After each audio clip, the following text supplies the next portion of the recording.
Hello, Robert Pattinson. Hello. How you doing? I'm all right. Yeah?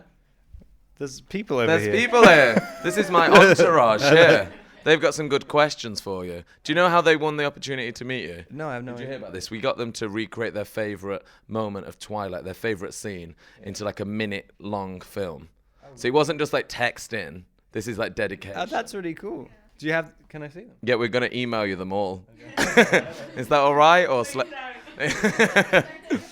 I also had to do it as well to show everybody. I played both you. Well, not you. I played Edward and Bella. It's quite incredible. So I feel like that's what I feel like I do in the movie. Yeah, pretty much.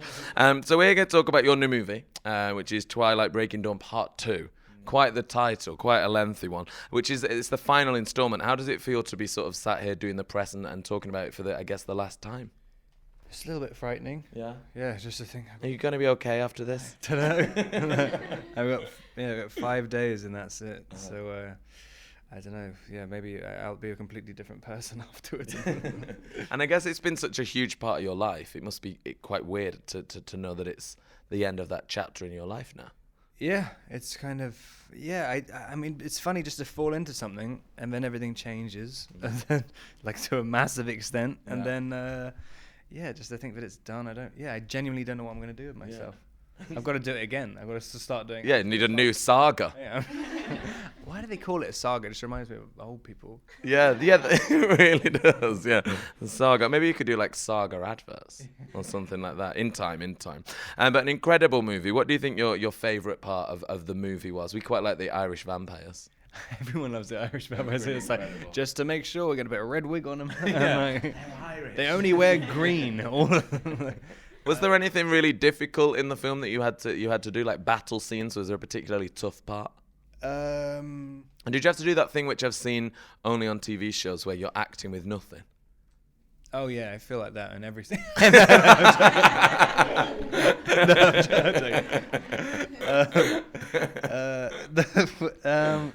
know what I mean? Like the green screen, like stickers on your face and stuff. Yeah. I mean, we were doing that with the baby. Yeah. I mean, all the time. I mean, we couldn't really figure out how to shoot it because we tried it with the real baby and then we tried it with a robotic baby, and eventually we just holding it like that and just and everyone's like, it's so beautiful. Like your palms, so nice. That was kind of tough, yeah. And then after, obviously, quite a challenge to go and shoot the movie, then you have to come and sit around and talk about the movie and promote it, which is quite tiring, I believe. And you'd go like the world over and just talk about the movie for 2 years straight, something like that. Where's been like the weirdest place you've gone to? Have you had to do like any like really surreal TV shows that you're like all of a sudden it's live and I'm whisking something or doing something weird? Yeah, there was one thing in Japan. No, where was it? I like the ones in Italy. In Italy, they never ask you about the movie in Italy.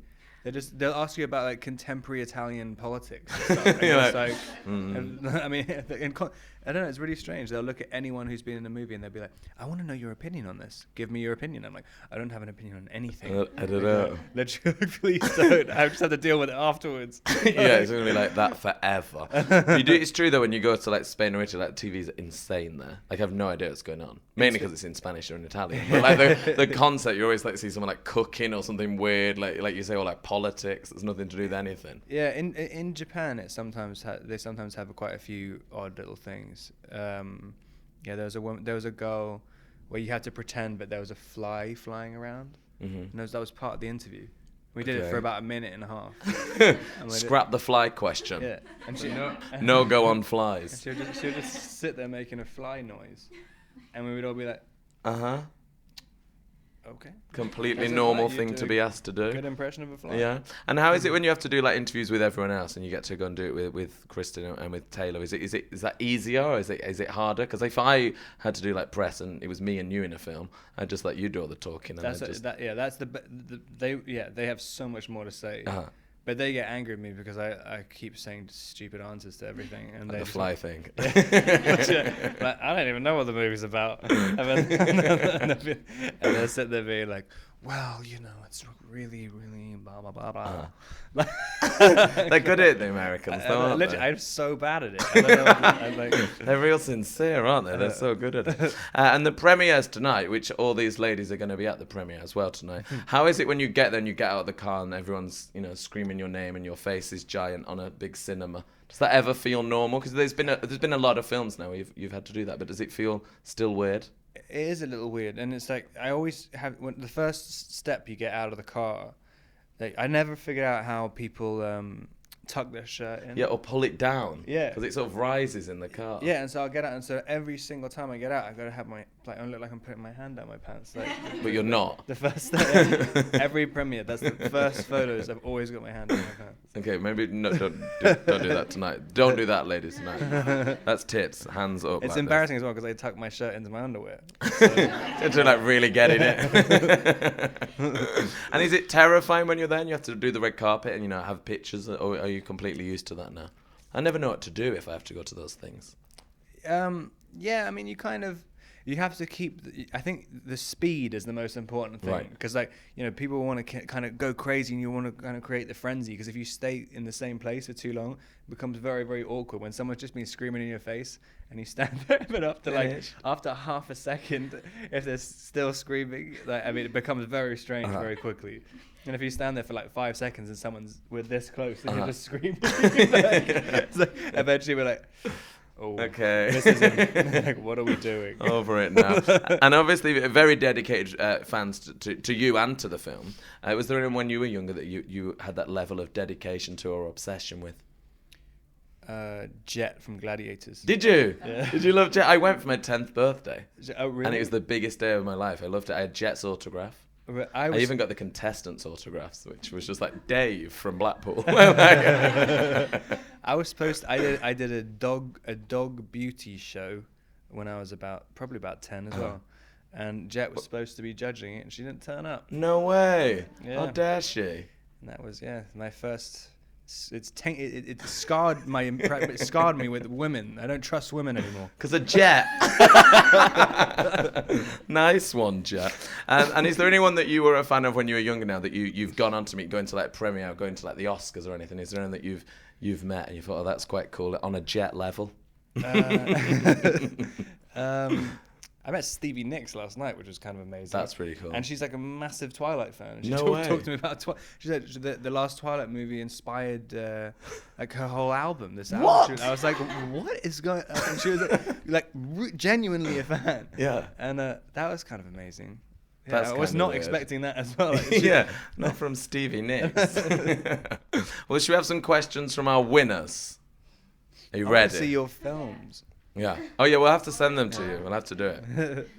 Hi, I'm Becky. If you could have any power that the Cullen family have, what would it be? And are there any that you wouldn't want, and why? I would quite like Carlisle's powers of empathy, because I have none. Bit of empathy. I just don't even need a superpower. My question is, if the Volturi had a battle with Voldemort and the Death Eaters, who would win? And why? And statistics on fighting. I don't. That's actually quite difficult. Because remember that you were killed by Voldemort. Yeah, but are they powerful against?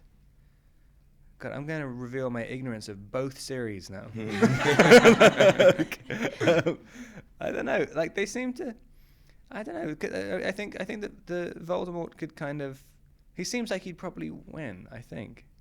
I feel like he could do weird blue things that Yeah, don't 'cause- exist. 'cause, I mean- blue electric things. Because the only way that you can kill Voldemort is by being the same thing, right? I don't really know. But it's You have to kill all of his Horcruxes, don't you? Oh, I thought it was just Harry. I thought it was just something to do with Harry. But Okay, I'm ignorant as oh, well. so if there's only one person who can kill Voldemort, and I guess Voldemort could win. Okay. Because it's quite easy to kill the Volturi, to pull their heads off. That's all. I feel like I should have revised a bit more. It's a good question, I think. It's a good question. Next one for Robert.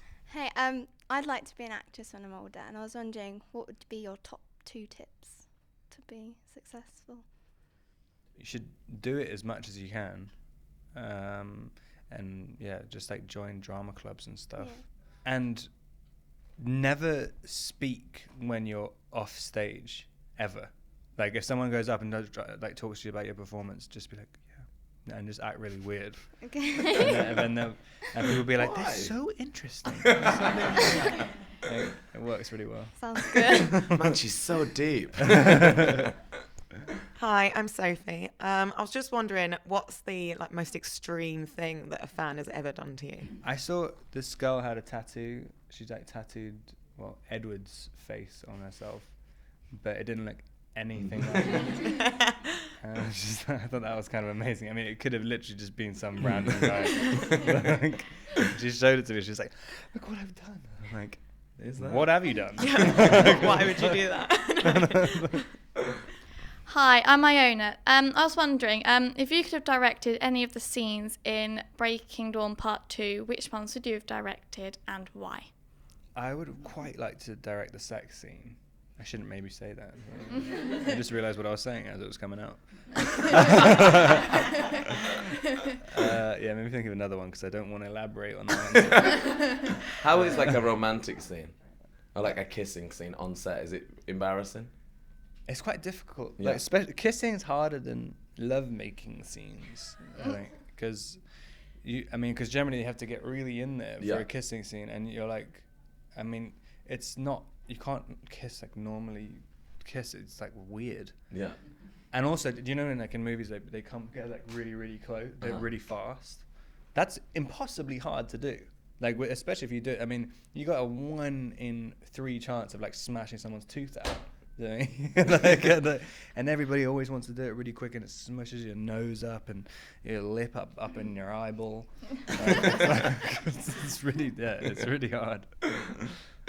Does that answer your question? Lip in eyeball as an out. No, I would just quite like to direct the sex scene because I would like to even if I would put it the last day of the schedule, and then suddenly and say like, listen, I've got to have a closed set. It's really, really important. No one can see the monitors or anything, and then just put like a walrus in or something instead. and just don't tell anyone at the studio until it comes out, and that's like the big highly anticipated sex. Surprise. Well, Robert, thank you. Nice to talk to you. Nice to see you. Good luck with the movie. I hope you do well after this. I'm pretty sure you'll be okay. Well, thank you, and thank you all as well for your questions. Thanks a lot. Thank you.